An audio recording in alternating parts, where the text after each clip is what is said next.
The Gift of the Magi by O. Henry. $9.87. That was all. She had put it aside. 1 cent and then another in her careful buying of meat and other food. Della counted it 3 times. $1.87. And the next day would be Christmas. There was nothing to do but fall on the bed and cry. So Della did it. While the lady of the home is slowly growing quieter, we can look at the home. Furnished rooms at a cost of $8 a week. There is little more to say about it. In the hall below was a letter box too small to hold a letter. There was an electric bell, but it could not make a sound. Also, there was a name beside the door, Mr. James Dillingham Young. When the name was placed there, Mr. James Dillingham Young was being paid $30 a week. Now, when he was being paid only $20 a week, the name seemed too long and important. It should perhaps have been Mr. James D. Young. But when Mr. James Dillingham Young entered the furnished rooms, his name became very short indeed. Mrs. James Dillingham Young put her arms warmly about him and called him Jim. You have already met her. She is Della. Della finished her crying and cleaned the marks of it from her face. She stood by the window and looked out with no interest. Tomorrow would be Christmas Day, and she had only $1.87 with which to buy Jim a gift. She had put aside as much as she could for months, with this result. $20 a week is not much. Everything had cost more than she had expected. It always happened like that. Only $1.87 to buy a gift for Jim? Her Jim. She had had many happy hours planning something nice for him, something nearly good enough, something almost worth the honor of belonging to him. There was a looking glass between the window of the room. Perhaps you have seen the kind of looking glass that is placed in $8 furnished room. It was very narrow. A person could see only a little of himself at a time. However, if he was very thin and moved very quickly, it might be able to get a good view of himself. Della, being quite thin, had mastered this art. Suddenly she turned from the window and stood before the glass. Her eyes were shining brightly, but her face had lost its color. Quickly she pulled down her hair and let it fall to its complete length. The James Dillingham Young were very proud of two things which they owned. One thing was Jim's gold watch. It had once belonged to his father, and long ago it had belonged to his father's father. The other thing was Della's hair. If a queen had lived in the rooms near theirs, Della would have washed and dried her hair where the queen could see it. Della knew her hair was more beautiful than any queen's jewels and gifts. If a king had lived in the same house with all his riches, Jim would have looked at his watch every time they met. Jim knew that no king had anything so valuable. So now Della's beautiful hair fell about her, shining like a falling stream of brown water. It reached below her knee. It almost made itself into a dress for her. And then she put it up on her head again, nervously and quickly. Once she stopped for a moment and stood still while a tear or two ran down her face. She put on her old brown coat. She put on her old brown hat. With the bright light still in her eyes, she moved quickly out the door and down to the street. Where she stopped, the sign said Mrs. Sofronie, hair articles of all kinds. Up to the second floor, Della ran and stopped to get her breath. Mrs. Sofronie, large, too white, cold-eyed, looked at her. "Will you buy my hair?" asked Della. "I buy hair," said Mrs. Sofronie. "Take your hat off and let me look at it." Down fell the brown waterfall. $20, said Mrs. Sofronie, lifting the hair to feel its weight. "Give it to me, quick," said Della. Oh, and the next 2 hours seemed to fly. She was going from one shop to another to find a gift for Jim. She found it at last. It surely had been made for Jim and no one else. There was no other like it in any of the shops, and she had looked in every shop in the city. It was a gold watch chain, very simply made. Its value was in its rich and pure material because it was so plain and simple.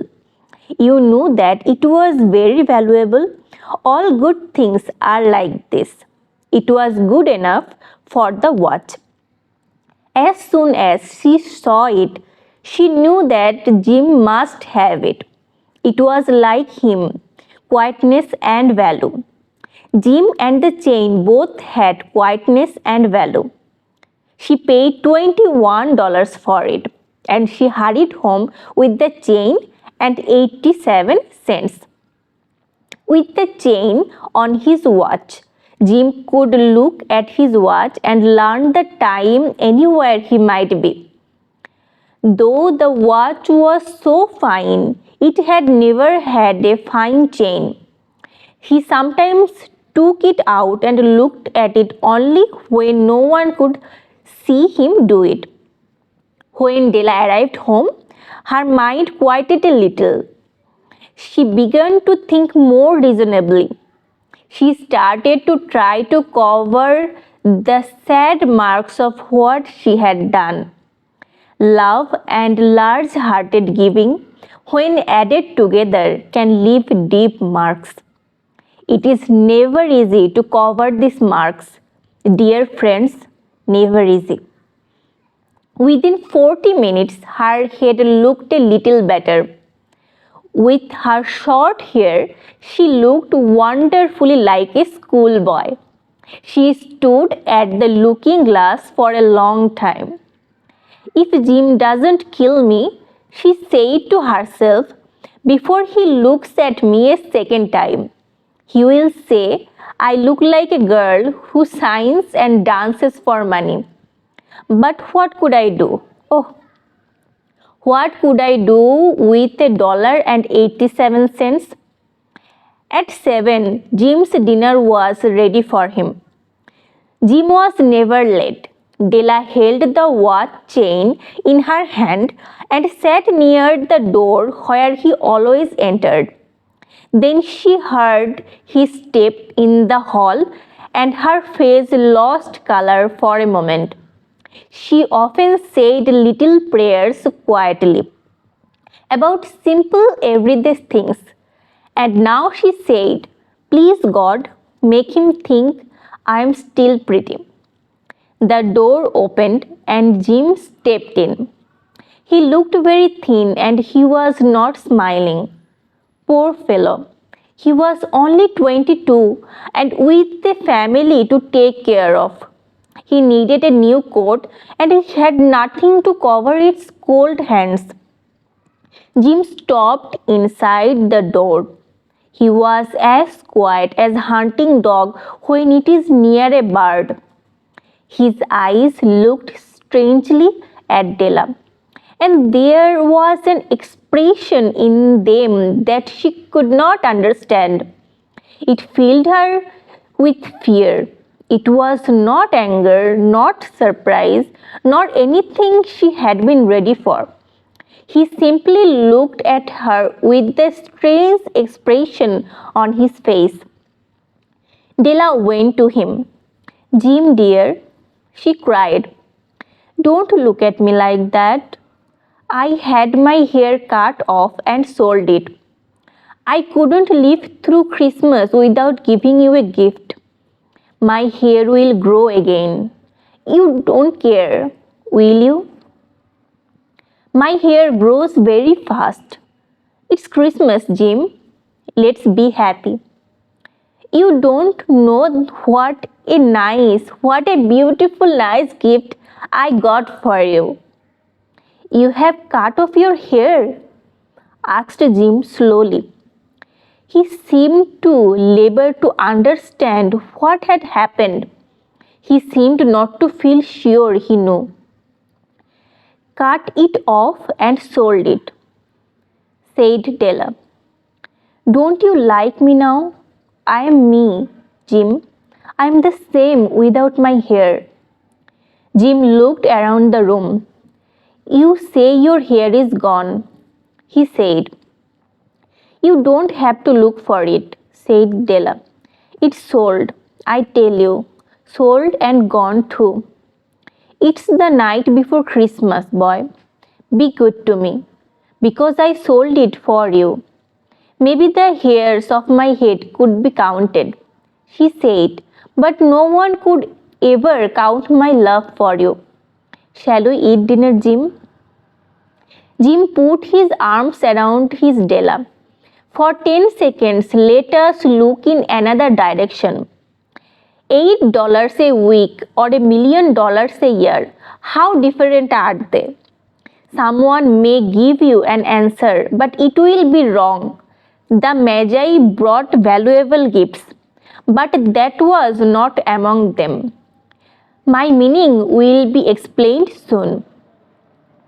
From inside the coat, Jim took something tied in paper. He threw it upon the table. "I want you to understand me, Dell," he said. "Nothing like a haircut could make me love you any less. But if you will open that, you may know what I felt when I came in." White fingers pulled off the paper, and then a cry of joy, and then a change to tears. For there lay the combs. The combs that Della had seen in a shop window and loved for a long time. Beautiful combs with jewels, perfect for her beautiful hair. She had known very cost too much for her to buy them. She had looked at them without the least hope of owning them. And now they were hers, but her hair was gone. But she held them to her heart and at last was able to look up and say, "My hair grows so fast, Jim." And then she jumped up and cried. Jim had not yet seen his beautiful gift. She held it out to him in her open hand. The gold seemed to shine softly as it with her own warm and loving spirit. "Isn't it perfect, Jim? I hunted all over town to find it. You will have to look at your watch 100 times a day now. Give me your watch. I want to see how they look together." Jim sat down and smiled. Della said he, let's put our Christmas gifts away and keep them a while. They are too nice to use now. I sold the watch to get the money to buy the combs. And now I think we should have our dinner. The Magi, were wise men, wonderfully wise men, who bought gifts to the newborn Christ child. They were the first to give Christmas gifts. Being wise, their gifts were double as wise ones. And here I have told you the story of two children who were not wise. Each sold the most valuable thing he owned in order to buy a gift for the other. But let me speak a last word to the wise of these days. Of all who give gifts, these two are the most wise. Of all who give and receive gifts, such as they are the most wise. Everywhere they are the wise ones. They are the Magi.